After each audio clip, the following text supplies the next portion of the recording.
fan of the heavy sniper. But you know, the storm actually works differently than it did in previous iterations of other seasons. The way the new storm works is you can actually get not just storm damage, but you can get storm sickness. So if your plan was just to take a bunch of healing items and chill out in the storm and wait for everyone else to get out, then you know that's not really going to work out for you, because the storm sickness is going to kick in even if it's the first storm. So if you're just trying to hang out in storm sickness is going to kick in and start doing tons of damage. That's going to make it really hard for you to out heal it. So, you know, that might be a way to kind of encourage more action and less kind of campy play here. As XPL FC8 gets ambushed here by another squad. It looks like they're not too close to their other teammates, so they're going to be looking to kind of hole up here and maybe just try to make the best they can here. But with only 4 HP, not a ton you can do. And with that, Trey's going to pick up that nice little elimination there. Let's go ahead and jump around and see what else we can find.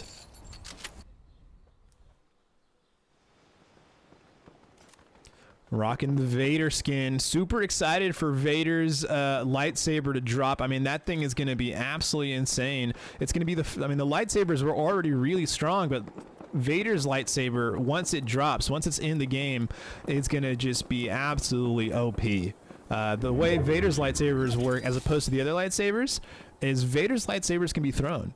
So Vader can throw his lightsaber and then pull it back towards him, and that's going to be super, super strong. You know, the lightsabers already do insane build damage and tons of damage if you can actually get in on somebody. And on top of that, if you're able to throw it now, turn it into a ranged attack, I mean, that's just insanely powerful. It's going to be one of the most powerful weapons of the game for sure. So they're hiding here in the bush. I think that's a great strategy. I mean, hiding in the bush is honestly, if you're a team that's not super mechanically skilled and you know that there's other teams that can do better in that kind of build fight, in those build fights and in those gunfights, you know, absolutely camp it out. Find a nice, good hiding spot, centrally located in the circle, and camp it out and try and get as many placement points as you can. And it might even be a strategy where, you know, in the first round, try and play for placement, go get the highest placement you possibly can, and in the second round, you know, go for those kills, be a little more aggressive. But oftentimes we see it the other way around, because, you know, when you're in the first round, you can be a little more aggressive because you have that second round as kind of a backup. Here we have some players. Zero Mech, Kid and the Clown, awesome dude, swapping some loot, making sure everyone's good to go for their next engagement. That's good communication. That's what we teach here at XP League. We teach our teams to communicate with each other and work together. You know, they're probably in comms right now, talking strategy, saying, hey, I need this, I need that, what do you guys think? Should we rotate? Should we try and push on this team right here? And it looks like that's exactly what we're going to do. They're going to push up this hill and move on this build. There's probably a team up here. As they scattered out, looks abandoned. And now they basically get this beautiful high ground spot for free, and it's located in this just amazing spot. I mean, look at this circle right here. This is a great spot to be for this team here. All right, well, they're boxing up, getting ready, playing the long game. Let's go ahead and see if we can't find somebody getting into the action, engaging in some firefights.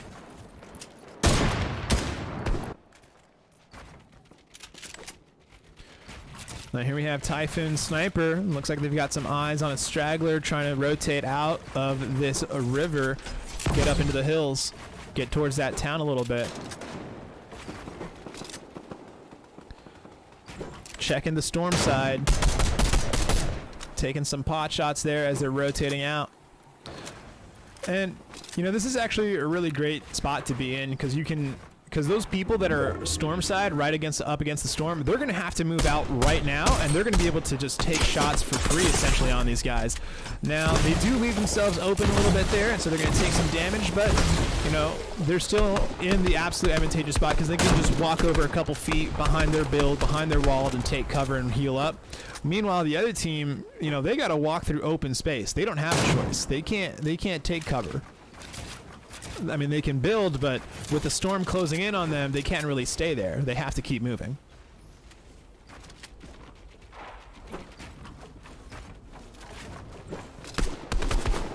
as you can see, we've got some players rotating here. Maybe that team, that Vader team, finally moving out of that bush. Being forced to move down here as Typhoon Sniper and that other squad meet up. And there we go. We see the SMG in action there, tearing down some builds. Look at this. Just instant 5-star hotels being built up here by these squads. The mechanical skill, the build skill of these players really levels up from the beginning of the season to the mid-season to the end of the season. I mean, these silver players just get so quick, so good, so fast. I mean, I remember in the earlier seasons where if you could double ramp, you were a god. You were the best player in the lobby if you knew how to double ramp and do a 1x1. Nowadays, you know, double ramp is laughed at. Oh, you did a double ramp and then you didn't do a wall on the front also to cover your double ramp? Put that in. Oh, and look at that. Unlucky to get caught out by a camper hiding in the bushes. That's a cool little moment right there. If somebody could clip that, that's a fun little moment right there, getting caught out in the bushes. See? Bush camping works. And they pick up the elim, and they're going to be in the top 20. If they can break in to the top 10, they're going to be in for some good points for that team. They can be happy with that. Look at that, North Austin taking out Lone Tree there, down there in the bottom left corner. Let's see if we can't scope out and find North Austin as they continue to take out team after team.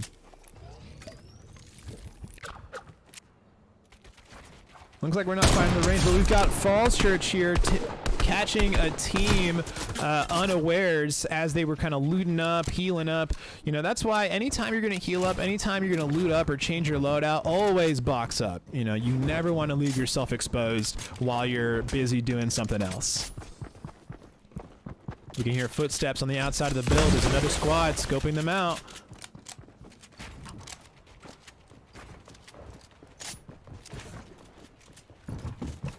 And they're keeping an eye. They've got this team pinned down. This poor team, they've got nowhere to go. The storm's closing in, and there's really not much they can do. Another squad on the other side here. It's 3v3, fair fight.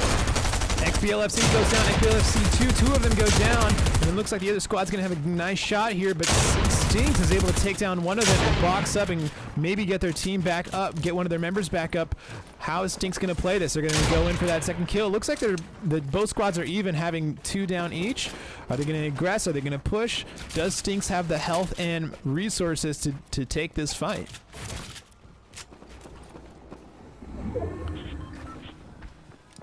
Looks like they're going to chill out here for a second as the teams heal up a little bit, maybe res one of their teammates. Stinks, unable to get the res on their teammate, is going to push around and maybe see if they can get a different angle to take him out.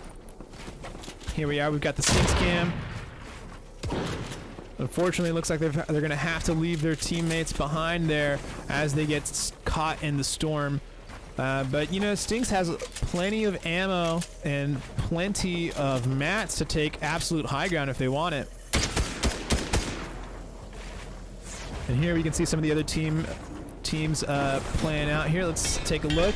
Zero G Mech on the ground, on the floor here with their buddy Awesome Dude. They don't got a lot of mats. They've got a little bit of heals, so they're gonna really want to kind of play this absolute low. Maybe play close to this mountain. And they don't got too much, but maybe they can kind of bluff their way out of this and kind of scare the other teams into thinking they got more than they're showing. So they're going to be playing this slow, hopefully just trying to protect. Other teams on high ground are going to be taking lots of shots at them. It's going to be hard for them. Clydesdale here, rocking the, what is that, Blinky? Blinky back bling? Oh, and North Austin 1 goes down to Awesome Dude. North Austin 1 probably at the top of the leaderboard in terms of eliminations. So them getting knocked is going to be big for this end game here. Teams playing it slow. No one wants to put themselves out there and get caught out by another team.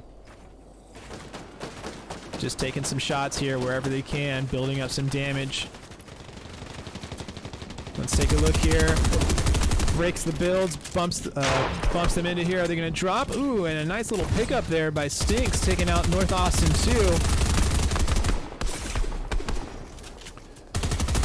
And that's 2 two members of North Austin down there. Clydesdale takes out Zero Mech G.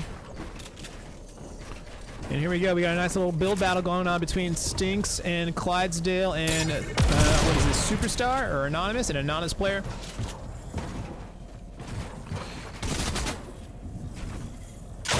We got Superstar on the ground here. Looks like they're going to opt for absolute low here, and they're going to try and maybe force them to come down to them. They've got quite a few heals, so maybe they can make something happen with this. And looks like they took a little bit too much damage to the storm. They weren't able to build themselves out enough, quickly enough. Well played by Clydesdale, Superstar Avon and their team, taking home the very first game here.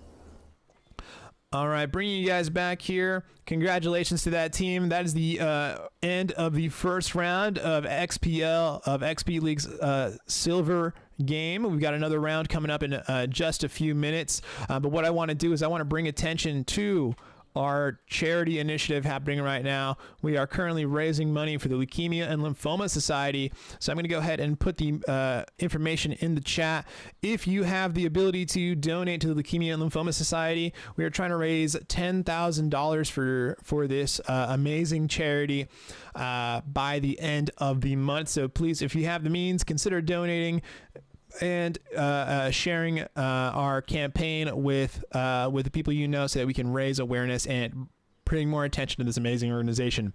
We'll keep it right here at twitch.tv/XP League and XP League HQ on YouTube. We'll be right back with round 2 of Summer Silver.